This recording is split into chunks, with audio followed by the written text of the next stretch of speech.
Good morning, Southern California, AM 1220, KHTS. This is your host, Fred Arnold, on the Santa Clarita Valley Chamber of Commerce Business Spotlight. Today I'm joined by my good friend, Bill Reynolds. Bill Reynolds is a veteran of Vietnam, a patriot in our city, very involved in the community and very involved in veteran issues. And I'm and part of the inspiration behind The Boys of 67, Charlie Company's War in Vietnam by Andrew Wiest. And so I want to talk to you a little bit about The Boys of 67, the inspiration behind the book. All right, well, what happened is that Dr. Andrew Wiest is a history professor at the University of Southern Mississippi, and he was teaching Vietnam studies. And one of the guys from our Charlie company, John Young, happened to meet up with Andy, and they became friends, and John started telling him all the stories about Charlie Company. John actually became an assistant to the professor in his classes, and they took students to Vietnam, revisited our battlefields, and they just developed a real close relationship. And so Andy was inspired to write the book after hearing so many stories and visiting Vietnam that in 2006 at our Washington, D.C. reunion, he came, introduced himself, and said he wanted to write the book and that he would be calling us, interviewing us. He did, and 6 years later, last September, the book was released. So he poured about 6 years of his life into creating this book. You know what's inspirational about this, and we find you and I are very involved in the community with our fallen soldiers and with people that come back from the War on Terror. And it appears as if people are going back into Vietnam and discussing it because it wasn't discussed for many years for several reasons. Do you find that rehabilitating at all? Do you find that inspirational at all? What's your feeling towards it as a veteran now that people are going back into it? Well, I am one of those who went back to Vietnam as well, and it was inspirational. But you're right. For I don't know, 20 years, the American public ignored us. And initially, when we came home, they treated us terribly. I mean, spit on us, called us names, and you name it. So a lot of the guys were really kind of beat down over that. But in the 80s, it started to clean up, and thank God for that, because you know, today's military personnel are volunteers. They're doing an excruciatingly difficult job, and I think America has learned a lot from how we were treated back then. Today's military is treated so much better, especially in this city. Mm-hmm. We really treat our military people well, and we don't forget our fallen. And by the way, yeah, let's look at this. There's a plaque here that we're showing. If you're watching this online, it's a plaque, and it says, "In memory of my fallen brothers, Charlie Company, 4th Battalion, 47th Infantry, 9th Infantry Division." And so tell me a little bit about this plaque. Well, this is a list of all the guys that we lost in our unit in Charlie Company during our tour of duty.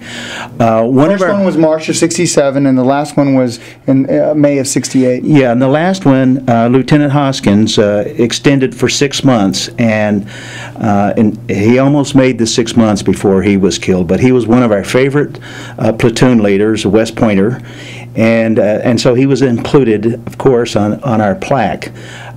There were many more casualties and many wounded, including myself. On one day alone, Charlie Company lost 11 guys, June 19th, 1967. Alpha Company that same day lost 31.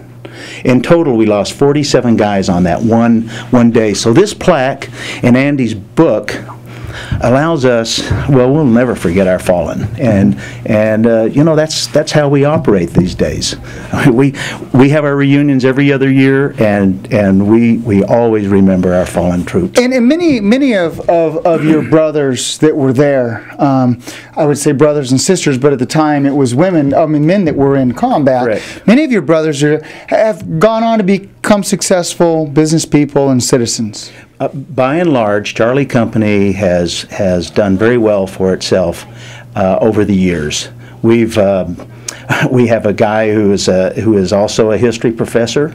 We have a former a vice president of the Bank of Hawaii, business owners, corporate middle management people such as myself. Yeah, I have to say that by and large we've all done very well, and we put it behind us, but we don't forget it. You don't forget it, and I also want to mention the most patriotic individuals that we find other than World War II, and there's not as many World War II veterans, is Vietnam. We see a lot of them because there's a larger group of them here.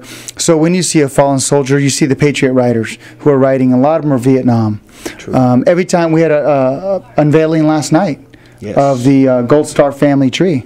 Yes, and I was present for that. Yeah. It was very, very heartwarming, and you know, I've talked to a lot of the Gold Star family members, and you know, when you talk to them, you know that they will never ever get over their loss, and it means so much to them for us to remember them. To remember their children, and you know, one thing I find and when I talk to the Gold Star families, or when I speak with someone that lost somebody in Vietnam, or when I speak to someone who's been in Vietnam, is ask them about their children. Hey, what do they love to do? What did you remember most about them? Tell me about the great times when they were growing up.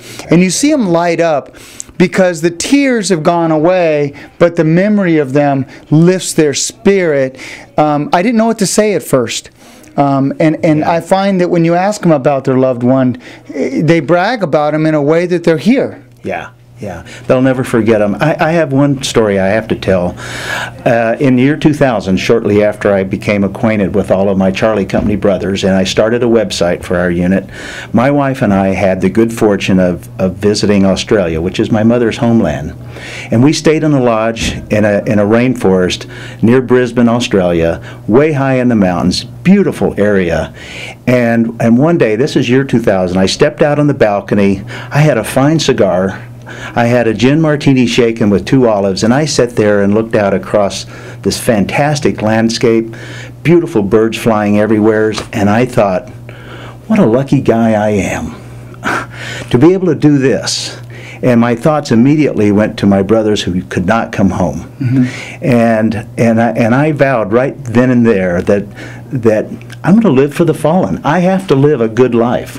I have to live a life that they can't live, but that they would want me to live. And so I don't look back on the war as, you know, with a sour attitude. I remember the good times, and I remember my fallen brothers. Well, thank you for sharing that.